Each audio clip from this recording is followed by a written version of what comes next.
Good afternoon. It is 2 p.m. on a Saturday. I am getting ready to go to work for my 3 to 9 shift today and realized I have not been keeping up with my commitment to do a daily video.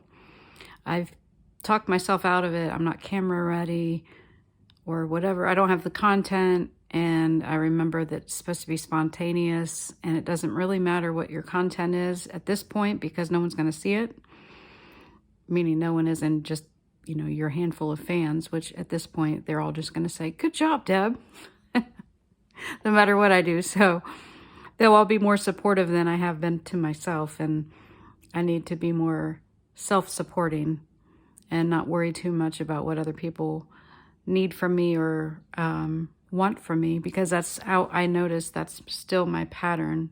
And the idea of nobody needs me came to my mind today, and this time I decided to look at it as a good thing. Like, well, that means everybody's good.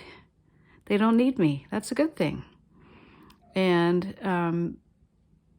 I've been working on getting my mood back up. It was down the last few days. I've been in the dark side of life, thinking of the negatives and doing things that I'm like, oh, I really don't want to do this, but I'm going to do it because what the hell?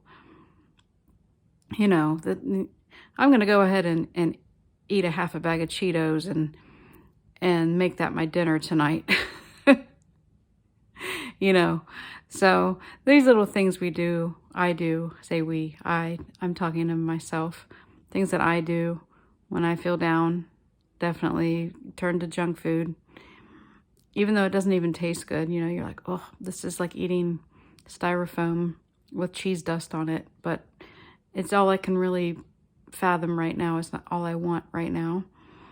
So it comes and goes. I think it's part of a cycle, just like the weather. We had a 100-degree day last week, and now tonight it's supposed to get down in the low 40s. So they say Ohio has bipolar weather, it's very hot and very cold, but I think it's like a chance to acclimate.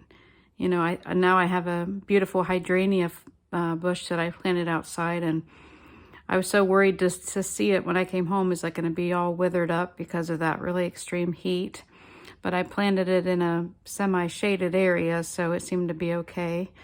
I also gave it the leftover whey from when I made ricotta cheese. I always tell myself I'm going to find a good use for it, and one of the uses was your plants will love it. And I thought, well, I'll just give it to my plant instead of trying to make something else out of it for myself. I'm already getting requests for a cheesy garlic bread.